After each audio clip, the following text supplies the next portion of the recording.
Madame, Monsieur, bonsoir. Heureuse de vous retrouver chaque mercredi soir pour Réal Politique sur Al 24 News.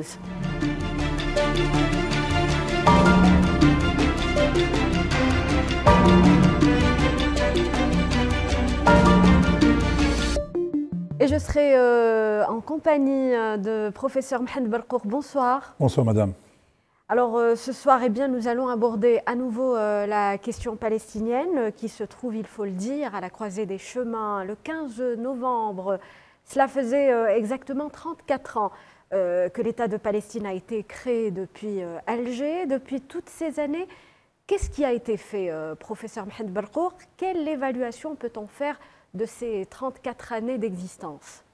Effectivement, hier, le 15 du mois de novembre, c'était le 34e anniversaire de la proclamation de l'État palestinien, pas loin du studio, dans quelques centaines de mètres.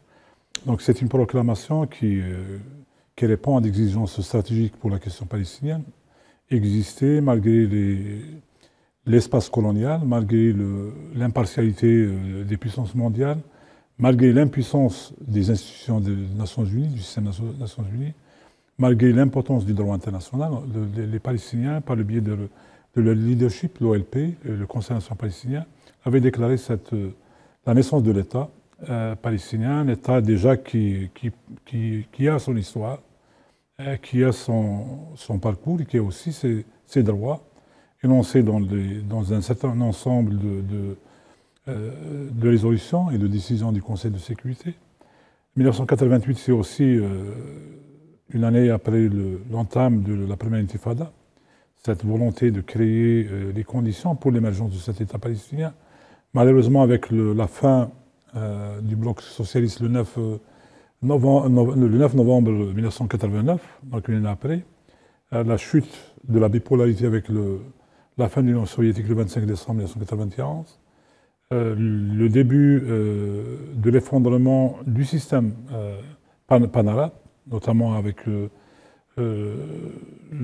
l'occupation du Koweït par l'Irak, le 2 août 1990, le début de l'agression américaine contre l'Irak le 16 janvier 1990, qui a causé pratiquement un chamboulement sur le plan géopolitique dans toute cette région, Moyen-Orient et Pays du Golfe. Mais on a vu aussi dans ces mutations l'émergence d'un certain consensus, entre guillemets, qui n'était pas honnête et qui n'était pas durable par rapport à une solution diplomatique à la question palestinienne. On avait avec les promesses de George Bush, et puis le sommet de Madrid, le parcours d'Oslo, le processus d'Oslo, qui était un processus qui se voulait graduel. Malheureusement, ce n'était qu'un stratagème de déviation de la cause, mais surtout de l'affaiblissement du front intérieur. Avec Oslo, c'était le gradualisme avec Gaza, Jéricho, en laissant Jérusalem pour le round final des négociations, avec un statut assez sensible. Et ce qu'on a vu aussi, c'est que les Palestiniens ont créé leur autorité palestinienne, dont, comme conséquence et comme conclusion du processus d'Oslo, cette autorité n'est pas arrivée encore à créer les fondements d'une solution pacifique au problème palestinien pour plusieurs raisons. La première raison, c'est justement cette alliance stratégique entre l'antisionisme et l'Occident, notamment les États-Unis, donc ce qui fait qu'il y a un blocage au niveau du Conseil de sécurité.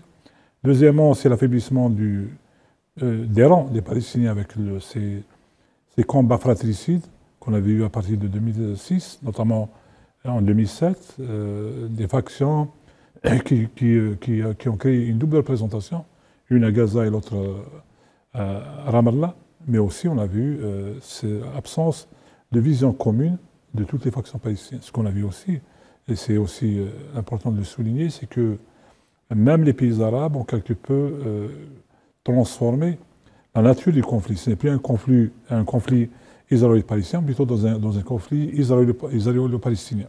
Ce n'est pas les pays arabes contre l'antisionisme, mais plutôt les Palestiniens. Même les Palestiniens aujourd'hui Ils sont affaiblis, comme je disais, par rapport à leur dissensus, problème d'unité, mais aussi par rapport à l'usure. Ce qu'on voit toujours, c'est l'absence d'engagement des Nations Unies. Comme j'ai déjà cité lors de nos émissions, en 13 ans, il n'y avait qu'une seule résolution du Conseil de sécurité qui n'est même pas appliquée. Donc en 13 ans 2009-2022, qu'une seule résolution. On voit aujourd'hui, en 2022, il y a de l'espoir, et cela pour deux grandes raisons. La première, c'est la déclaration d'Alger du 13 octobre passé, oui, avec la signature par les 14 factions palestiniennes du feuille de route de réunification, mais aussi de création des institutions. Deuxième, c'est par rapport à la validation de cette déclaration par les pays arabes lors du sommet d'Alger. Alors, vous avez parlé de la déclaration d'Alger, professeur, 34 ans après. Toujours à Alger, donc, fut signée cette déclaration d'Alger par les factions palestiniennes, une initiative vue comme étant une nouvelle pierre angulaire du processus du dialogue interpalestinien. Faut-il y croire, professeur, lorsqu'on sait que le dossier est plus complexe que jamais, la cause palestinienne est face à un tournant décisif? Les Palestiniens n'ont pas, disons, de cause pour ne pas y croire. Il faut y croire dans ce processus parce que ça engage toutes les factions. Mais pour lui donner un sens opératoire, il faut aussi dépasser ces entités, disons, politiques pour arriver à construire l'OLP, reconstruire l'OLP, par l'élection d'un nouveau CNP, le Conseil national palestinien, qui est censé développer des stratégies d'action de toute la Palestine, premièrement. Et deuxièmement, c'est aux pays arabes aussi de cesser de s'immiscer dans les affaires interpalestiniennes, donc en créant des alliances et contre-alliances, ce qui affaiblit le rang des Palestiniens. Troisièmement, c'est aussi développer, pour les Palestiniens, développer une nouvelle logique de promotion de leur cause, mais aussi une nouvelle logique de combat pour leur cause. Promotion, on a vu M. le Président de la République proposer ce comité de contact et de suivi par rapport à la proposition palestinienne, la volonté palestinienne de devenir membre de plein droit aux Nations Unies, mais on a vu aussi ces volontés des Palestiniens à reprendre le chemin de l'unité par le dialogue et la construction de confiance et de consensus. Cela pourrait jouer en faveur de la cause palestinienne, absolument, de promouvoir la cause palestinienne. Absolument. Alors, professeur, cela nous amène aussi à parler de cette initiative de paix arabe et de ses perspectives proposées à la base pour résoudre le conflit israélo-arabe. On va situer justement cette initiative dans le temps, comprendre dans quel contexte et pourquoi elle fut proposée, et surtout quelles étaient à l'époque les propositions de fond faites par les initiateurs. Premièrement, la proposition était du prince héritier Abdallah, qui est plus tard roi de l'Arabie saoudite, et c'était aussi pour dire que les Arabes sont prêts pour la paix, ne sont pas vraiment l'entrave pour la construction de la paix au Moyen-Orient. Deuxièmement, c'était aussi une offre de paix, mais une paix indivisible. C'était par rapport à la question palestinienne, par rapport aux femmes de Sheba au Liban, par rapport au Golan syrien, etc. Mais c'est aussi pour dire que le monde arabe appuie les démarches pour une solution négociée à deux États. Mais aujourd'hui, il faut dire que le schéma, disons, géopolitique a totalement changé. Oui. Il a changé sur plusieurs niveaux. Le premier niveau, c'est que l'antisioniste n'y croit plus en cette solution. Il faut souligner que l'entité sioniste a toujours refusé ce plan. Malgré qu'elle accepte le principe sur le plan du discours.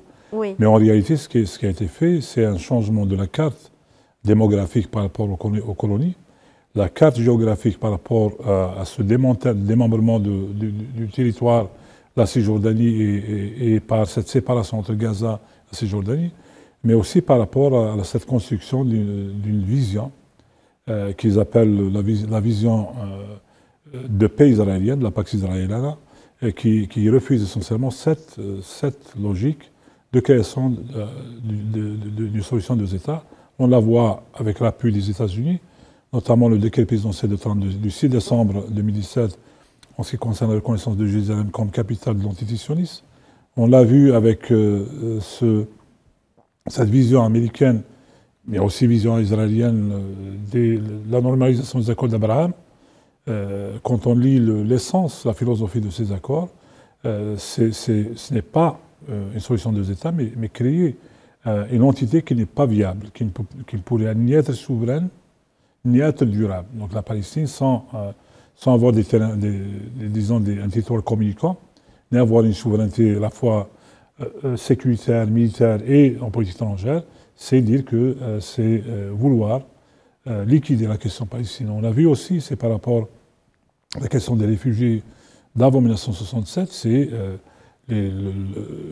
cette feuille de route que Jared Kushner appelait la route pour la sécurité et la prospérité. En fait, c'était en fin de compte aussi qu'un alibi pour la liquidation de la question des réfugiés, en donnant comme solution c'est le transfert des populations, des réfugiés donc, du Liban, de la Syrie vers d'autres pays, dans les pays de l'OCI, donc à raison de 5000 réfugiés par an sur 10 ans. Donc c'est pour dire qu'il y aurait plutôt une liquidation de la question, mais surtout un désengagement de l'antisionisme, de ses parrains, par rapport à la résolution 194 du Conseil de sécurité.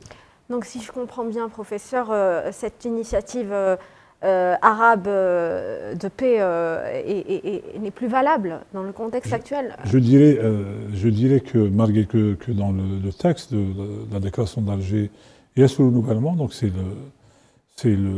la branche d'Olivier par exemple, mais il faut dire qu'aujourd'hui, si on fait une lecture stratégique de cette initiative arabe, elle n'est plus capable de résoudre le problème, vu que il y a, comme je disais, il y a une transformation du problème palestinien par l'occupation et par les mesures prises et entreprises par l'antisionisme d'un côté, et deuxièmement, même les normalisations irrationnelles, que je qualifie d'irrationnelles, des 4 pays arabes, ne fait que compliquer à la fois la question palestinienne, mais aussi la capacité de cette feuille de route arabe à résoudre ce problème entre le monde arabe et l'antisionisme. Justement, on va s'intéresser aux conséquences de cette normalisation, de ce qu'on surnomme les accords d'Abraham. À votre avis, quel a été justement l'impact de cette normalisation avec l'antisionisme sur la question palestinienne? C'est un affaiblissement du rang des pays arabes, premièrement. Deuxièmement, c'est dire aussi que ça encourage d'autres pays à suivre le chemin. On l'a vu hier, il y a eu une information disant qu'un consulat, entre guillemets, provisoire, serait ouvert dans un pays arabe. Ce qui veut dire et en diplomatie, il n'y a pas de consulat provisoire, donc c'est une normalisation sans qu'il y ait une déclaration de cette normalisation. On a vu un autre pays, au début de l'année, aussi ouvrir son espace aérien à tous les aéronefs israéliens. Il n'y a pas de qualificatif civil ou militaire qui était dans le texte. On a vu aussi c'est ce traçage de frontières maritimes entre l'antisionisme et le Liban. Ce qui veut dire qu'il y a des processus qui sont engagés, qui sont enclenchés. Ce qui me pousse à dire qu'il y a une forte probabilité d'autres normalisations, premièrement. Deuxièmement, on a vu aussi des pays comme le Maroc, qui est devenu une plaque tournante de l'antisionisme sur le plan sécuritaire, de renseignement, mais aussi de la déstabilisation potentielle de la région. On a vu un autre pays du Golfe devenir aussi une plateforme, un point pivotal dans la stratégie israélienne par rapport à l'Iran. Donc il y a des gains stratégiques de l'antisionisme, mais en contrepartie, on ne voit pas des gains ni pour les Arabes, ni pour la question palestinienne. Comment devraient agir justement les pays arabes qui n'ont toujours pas normalisé avec l'antitétionniste, à votre avis? Bon, pour nous, c'est une question de principe, et je crois que c'est le cas pour la majeure partie des pays, des peuples surtout. Mais on voit aujourd'hui, comme je disais, déjà il y a 6 cas de normalisation officialisés. Donc l'Égypte en 1979, la Jordanie en 1994, le Bahreïn, le Soudan, les Émirats et le Maroc en 2020. La liste risque de s'allonger. Mais il faut dire qu'aujourd'hui, il y a plusieurs types de normalisation. Il y a des normalisations diplomatiques, donc on voit des normalisations plurisectorielles, entre guillemets. Ce n'est pas seulement un bureau de liaison commerciale, comme c'est le cas dans un ou deux pays du Golfe.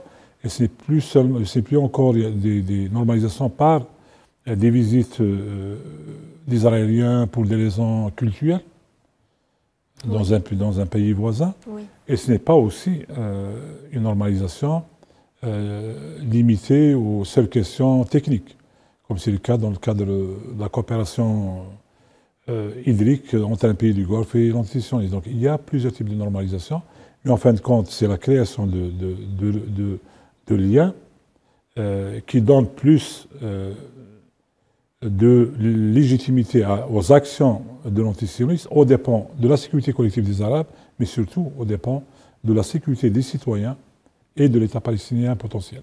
Cela conforte à coup sûr l'antisionisme dans sa politique de répression à l'intérieur des territoires palestiniens occupés.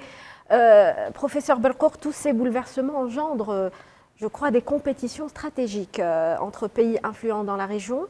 Quelle est votre lecture de cette concurrence qui s'installe et quel pourrait être son impact sur la cause, la question palestinienne? Malheureusement, il faut dire qu'en plus des pays occidentaux, la Russie a aussi une forte composante de la démographie israélienne.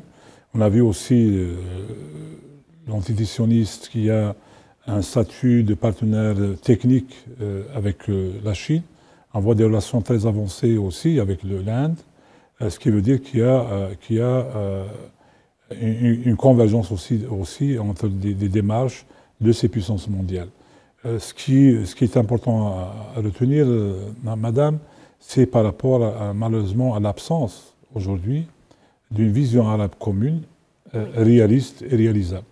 C'est l'arrière politique arabe, malheureusement, ça manque beaucoup pour justement mobiliser à la fois et les efforts, mais aussi fédérer les visions et arriver à créer une démarche collective pour un soutien réaliste à la question palestinienne. Aujourd'hui, on a réduit le conflit israélo-arabe à un conflit israélo-palestinien, mais aussi, même des fois, c'est entre Gaza et l'antisionisme, ce qui rend la question non pas fragmentée, mais plutôt fragilisée.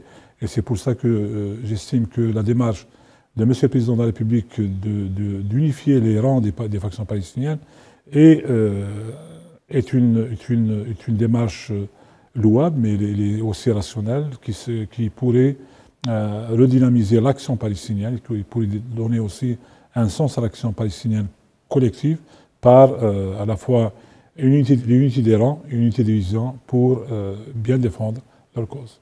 Alors faudrait-il qu'il y ait justement une bonne volonté de la part des Palestiniens pour justement trouver une solution à ce conflit?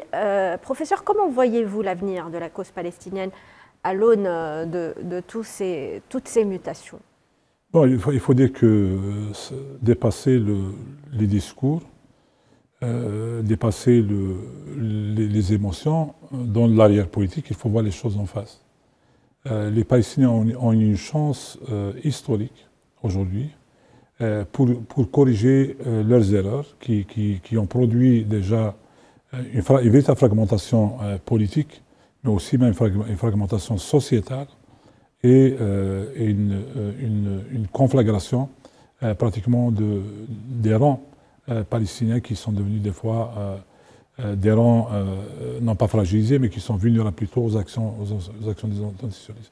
C'est une chance inouïe pour cette réunification, pour la reconstruction du vision, pour la reconstruction d'un cadre, disons, de délibération stratégique, le CNP, Consensus palestinien, mais aussi arriver à dégager des choix prioritaires, arriver à définir une vision pour leur action en matière diplomatique, mais surtout arriver à définir leur relation à la fois avec l'antisioniste. Donc il ne faut pas que ce soit une relation de dépendance ou de servitude, mais plutôt une relation d'un colonisé à un colonisateur.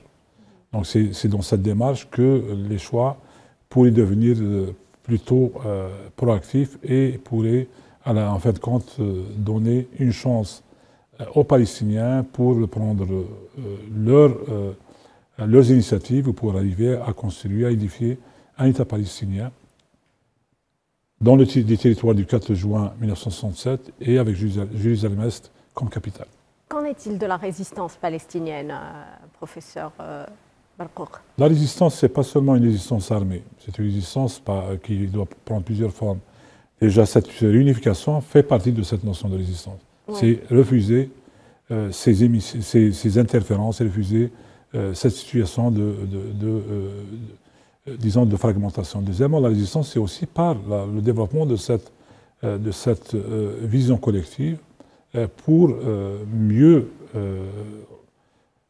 défendre leur cause et oui. mieux aussi négocier les issues aux différents schémas qui pourraient être proposés aux Palestiniens dans le cadre des Nations Unies.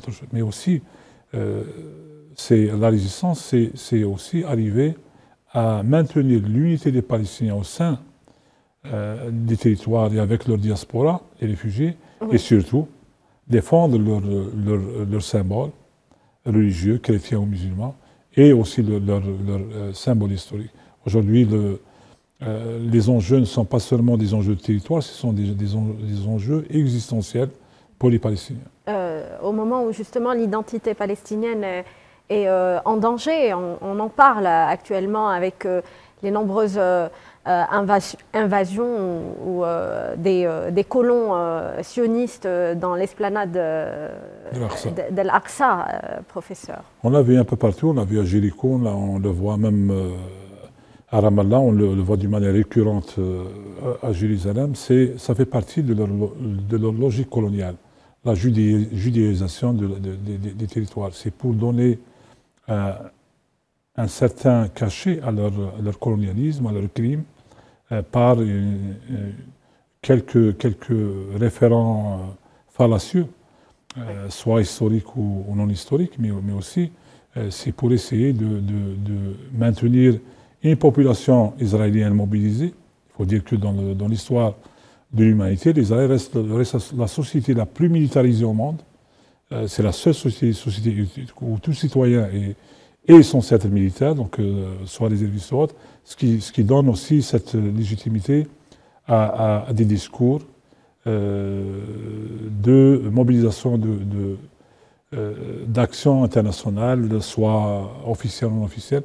Mais aujourd'hui, avec Inch'Allah, le retour à cette solidarité interpalestinienne, cette vision collective palestinienne, avec leur engagement pour leur territoire, pour leur population et pour leur histoire, leur symbole, oui. Ces démarches israéliennes pourraient essentiellement buter sur un échec historique, parce que l'histoire retiendra que c'est une entité qui a été créée par les Nations Unies et que les Nations Unies ont créé un conflit aujourd'hui qui est en train d'enflammer toute une région, mais qui risque aussi de créer des conditions pour l'insécurité mondiale.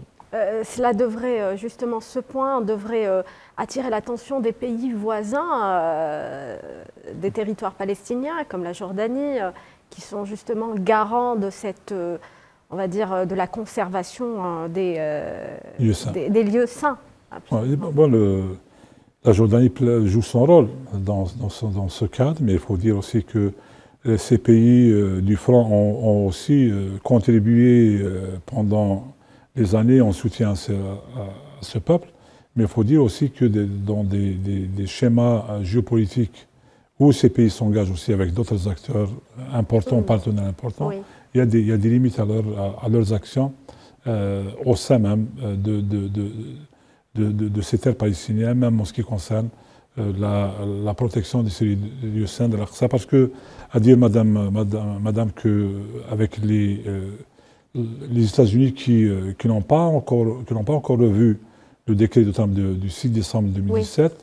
Et il y a d'autres pays aussi qui ont suivi cette démarche, sauf l'Australie, qui a retiré sa reconnaissance oui. il y a une dizaine de jours, suite aux élections législatives qui ont produit un nouveau Parlement avec des musulmans au son sein qui ont pu défendre cette cause. Le comité d'Al-Quds a aussi son importance, professeur. L'a été cité dans le texte de la déclaration d'Alger, mais il faut dire que depuis sa création en 1974 jusqu'à nos jours, rien n'a été fait justement pour Jérusalem, qui aujourd'hui, le pays qui est censé présider ce comité, a normalisé et d'une manière pratiquement exceptionnelle, parce qu'il est devenu, comme je disais, une véritable plateforme pour l'action de déstabilisation de l'antisionisme, mais aussi ça confirme